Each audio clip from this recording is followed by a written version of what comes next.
Well, hello and welcome to another episode of Teaching with Inquiry. Tonight, we are going to be talking about goal setting, but we're going to get really practical tonight, and I'm going to show you 3 different types of displays that you can implement in your classroom in order to make goal setting more visual. So we are going to go over goal boards, we're going to go over focus boards, as well as bump it up boards in tonight's video. So I hope you enjoy. And don't forget to stay tuned to the end of the video because I'm going to share with you a link to the Madly Learning resource membership that will allow you to get access to some of the templates for tonight's visual boards right in this membership for free. So stay tuned to the end so that you don't miss that link.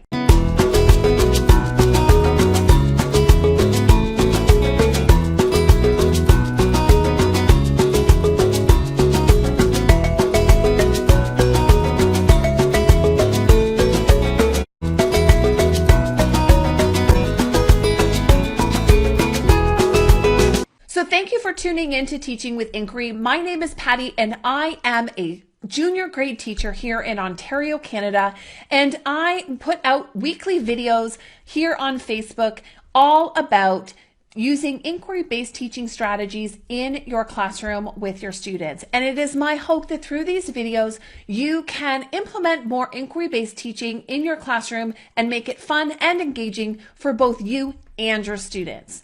So let's dig in right now as we are going to look at the visual displays that you can add to your classroom to make goal setting more visual. The first strategy I want to talk to you about is a bump it up board. Now, traditionally, a bump it up board is an assessment board, a board that shows your students what a level 1, a level 2, a level 3, and a level 4 looks like for achievement purposes. However, it also has goal setting built right in, which is why I'm featuring it as a visual tool that you can use in your classroom to facilitate goal setting. When your students are going to submit a piece of work and then they compare it to the exemplars that are going to be posted on your Bump It Up board, students can then look at their sample of work and compare it to your exemplars. Now, their level of work will be somewhere along this continuum. However, the next time they go to try that same activity, such as writing, so they write something for you in October, and then they're going to write something again for you in November. In, say, October, they were writing at a level 2. They can use the goals from your Bump It Up board to help them move from a level 2 to a level 3 because their goals should be to improve and to get better. Our provincial standard in Ontario is for students to get a level 3, so it's important to use a Bump It Up board to allow our students the understanding of what it actually takes to get to a level 3, but not simply just that as an example of this is what a level 3 looks like, but we also want to have our students understand what they can do from one point to get to the next point. Now, this conversation is often facilitated when you're first introducing a Bump It Up board to your students. I often will use a Bump It Up board in writing, and I will give students a sample of writing. Now, the sample they would have to decide based on what they see. Is the sample I gave them a level 1, a level 2, a level 3, or a level 4? Now, students will often fairly accurately, when looking at all 4 samples, easily able to understand which sample goes in which category. That never seems to be the issue. But where the real important part is comparing the 2 samples and coming up together with what are the next steps that that writer of a level 1 piece of writing has to do to get to level 2. Now, if you have those 2 pieces of writing and students can look at both of them, especially if both of those pieces of writing are on the same topic, then students can then look at that piece of writing and compare what did the writer of the level 2 sample do differently from the level 1 writing sample. What is different about these 2, and what has this person done differently than this person? Those conversations are where you're putting the instructions for students on how to bump it up. You're identifying these specific things that students can do if they're given a level 1 to improve their writing the next time to move it up to a level 2. Could it be that their sentences have a wider variety of sentences within their writing? Is it that there's clear research done in a report? Is it that their story is logical and makes sense? All of these key things, students are pretty good at recognizing the differences between two samples. Once I've had the conversation where students have identified what did the writer do differently between 1 and 2, I then move on to the differences between 2 and 3. Now, it's this area that many students struggle with, is moving from a level 2 to a level 3. And it is here in those conversations where I show them those two samples of writing that we come up with what they see as the indicators as to why something might be marked as a level 2 versus something that would be marked as a level 3. It's these that will help us and help students to understand the differences between the levels and that it's not simply just an ending. So your formative assessment marks as students are working on writing and they're writing samples to you, giving them multiple opportunities to write and rewrite and improve will allow them to see what it is that they need to do differently the next time they do something so that they can move it up again. Most often the time students see one piece of writing as a summative task and they don't see how it's connected to the next piece of writing that they work on. So this is a great way for students to be able to see what didn't I do or what do I need to do if I really want that level 3. And it's student language that's written underneath these levels as to what exactly they need to do in order to get that level 3 or even what it looks like to get a level 4. And this is why that Bump It Up board is one of the tools that I'm using in my classroom in order to make goal setting visual on the walls of my classroom. Now, all of the templates that you see here are part of a resource that I have created that is free within my Madly Learning Resource Library membership. So I will give you the link at the end of this video to let you know how you can log in and join that membership and get access to the templates that will allow you to make your own Bump It Up board. So another strategy that you can use to make goal setting really visual is a goal board. Now, this is a goal board that I have in my classroom for writing, and it's part of my Ignited Literacy series. Now, this is the basis of what I'm using with my students when I'm conferencing with them and looking at a piece of writing and getting them to move forward and move on to the next step. Now, these are organized with the acronym STAR, and it also follows the writing process. So typically at the beginning of the year, the yellow area of Spark an Idea is really the key focus area for most of my students. It is what they need to work on the most. It's brainstorming, organizing, and planning. As students become and develop more of their skills as a writer, we then move on to other goal areas. And typically students throughout the year will transition from one area to the other, and they may bounce back and forth between the different areas on this goal board. But when I'm conferencing with them, I'm looking at the things that they did well. So I'll often focus on some areas that I thought they did really well from this goal board. I'll also focus on previous goals about what they did, what their previous goals were and how they've worked towards achieving those goals. And then together we'll use this as a starter for us to talk about where they need to go next. So I will take a sticky note with that student's name on it, and based on our discussion, we will pick first a category in which they need to focus on the most, and then we will choose a goal. Now, students are not typically just restricted to these goals. Maybe there's something very specific that particular student needs to work on. In that case, we will simply just say that they're working in this category, and we will come up with language that specifically describes what it is that student in particular is working for. Now, one of the reasons that I want this and I want it displayed. Now, you can make a goal board and you can simply give them a copy of it, and we can have a little template that is in our notebooks so that students can reference this during our conference.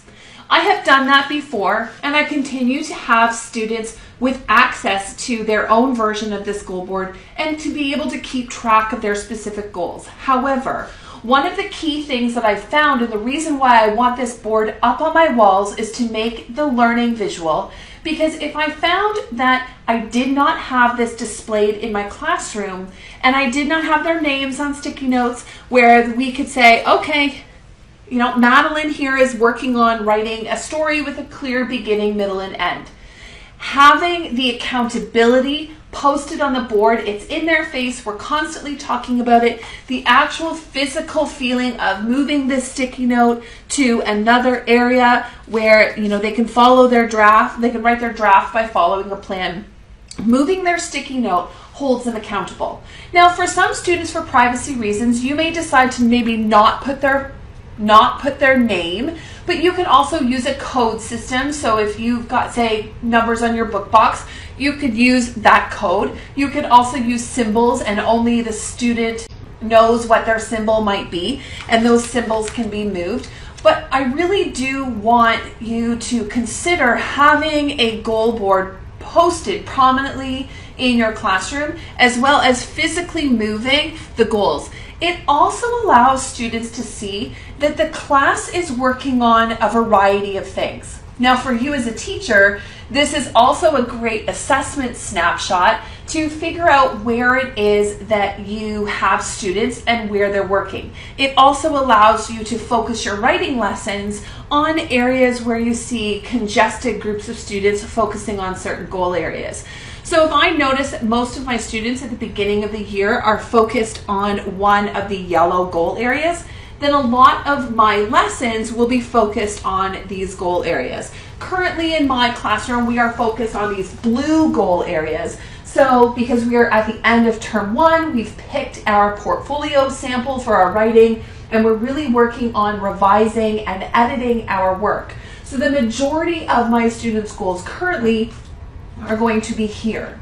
And this is where most of them are, primarily because we're not writing at the moment, we're rewriting and revising and editing our work. So there's going to be areas where students will identify whether or not, or do they need to work on capital letters, or is it spelling that's the most focus? Is it adding more details and more information? Is it removing a lot of the pieces? Because you might have some students that are very wordy in their writing and have written you some pieces that are too long. Then perhaps removing parts so that it's not so verbose would be a good idea, as well as looking at moving and reorganizing ideas around. So this is definitely an area that my students are currently working on. And then after this portfolio selection is done, we'll then go and bounce back to these other areas as we delve deeper into really practicing these goal areas. And these are very prominent. They're the topic of conversation in our conferences, and it is the things that students know that they're working on. It also serves as an ability when we come to co-creating anchor charts and we co-create success criteria and learning goals. We use this a lot as a reference because these are our goals, and these goals can help us to make the overall learning goal and success criteria. So a good story will have a clear beginning, middle, and an end. It will follow a plot. You will be able to organize your ideas. Your ideas should be logical. You should make sure that you have details and descriptions and a strong voice. All of those keys will then go into our assessment when we are co-creating our rubrics, so that students use these goals and also see the tie-in to assessment. So not only are they working on these in particular, but they also form the pieces of assessment, because we know that goal setting and assessment and evaluation really do go hand in hand. So this goal board is just one example of how you can put goals in your classroom. And you can do this again for math if you're looking for what a good answer looks like, or building better answers in mathematics, or how students show their work and justify their thinking. Having a goal board is another strategy. You can look at adding in math, say, goals about problem solving, and you can also have steps to look at computational strategies, of what computational strategies they need to use when solving problems. You can look at practicing of order and operations. There's lots of different things that you can do in other subject areas that replicate goal boards very similar to this. Now, the last and final strategy that I'd like to share with you is a fairly simple one, and that is the use of a focus board.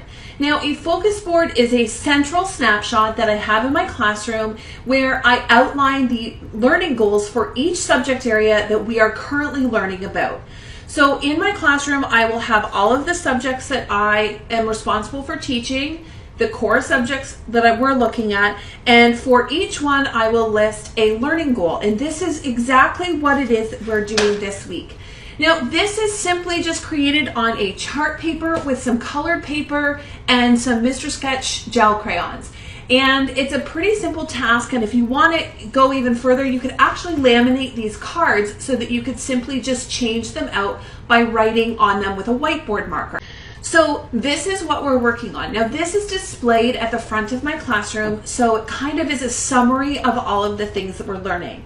It's also a great tool to communicate with parents because you can simply take a snapshot of this and either send it home or email it out so that parents can see exactly what you're looking at working on in the upcoming weeks. So as you can see on my focus board here, there's a lot of subjects that we are talking about.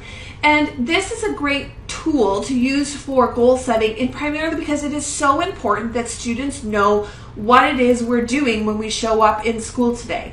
They shouldn't, again, be passive participants in their learning. They should have all of the information. They should know where we're going and what topics we're studying. And they should probably know even what's going to happen at the end. Are they going to be assessed on a test? Is it going to be a project? What are the tools for assessment, and what are you looking for? So the other thing I've called this is a look for board, but students should be able to generally tell me that if we are learning to make inferences as we read, then they know that that's what I'm assessing them on. I'm assessing them at that moment on their ability to make inferences. That's the key. Sure, there's other things that are going to come in play. They should still be making connections when they're reading. They should still be determining importance and looking at the plot. But the key area that I am focused on for my assessment is going to be about inferences. Same with math. If we're looking at multiplication, there may be other subjects, especially if you're using a math spiraling approach. But for this week in particular in my classroom, we are focusing on the strategies that you can use to multiply numbers together. So that's what I want them to be focusing on. If they have to figure out what they're going to spend their time doing and where they're going to work on what evidence they're going to show more often, this will be their guide as to what it is that you're specifically looking for at that moment. Now, one of the worst parts about putting stuff on your classroom wall is there's been times where focus boards have been mandated from the top down, where they say everyone needs to have a focus board and it needs to look like this and sound like this, and the words, it needs to be worded this way and worded that way. And there's so many rules that are put into place with some focus boards that it almost loses its meaning. Number one, the teacher is feeling low. The only reason you're doing it is because somebody tells you it needs to be up on your walls. But it doesn't actually get used that way because it doesn't feel natural. When I'm using my focus board, I throw out all of those rules and I stop worrying about what's supposed to be up there. This is actually not an expectation where I teach that this be posted. I just choose to use it because it's good for my student. For all of those visual learners that need to see exactly what it is we're working on at that moment and have the reference, it also is very helpful for my students on individual education plans that they can take snapshots of these and share that with their parents. I use this as a way to just communicate myself to my students what it is we're focusing on. I don't worry how each learning goal is worded, and I try my best to put them in student-friendly language, but I really don't get hung up on whether or not it's perfect. The other aspect is I'm constantly needing to reference these with my students, otherwise they pay no attention and this poster becomes noise on the wall. So we want students to focus in and pay attention to the elements that are in our classroom, and the best way I do that is at the beginning of my lessons with my students, I reference it. And I will ask them, what are we learning about today? It's reading, what's our focus today? And then we know that they can just simply read it right off this chart paper or this area on my board as to what it is that we're actually focused on for that lesson. And I find if I'm referencing it, then students will also reference it. But I need to model how to use this and what its purpose is. And I probably need to model it 700 times before students start using it more regularly. But this is definitely a way to keep students on focused and know where we are going at any point in time in our learning journey across different subjects. It gives them one quick place to look so that we know where we're going. So those are my 3 top ways that you can add goal setting as visual elements into your classroom.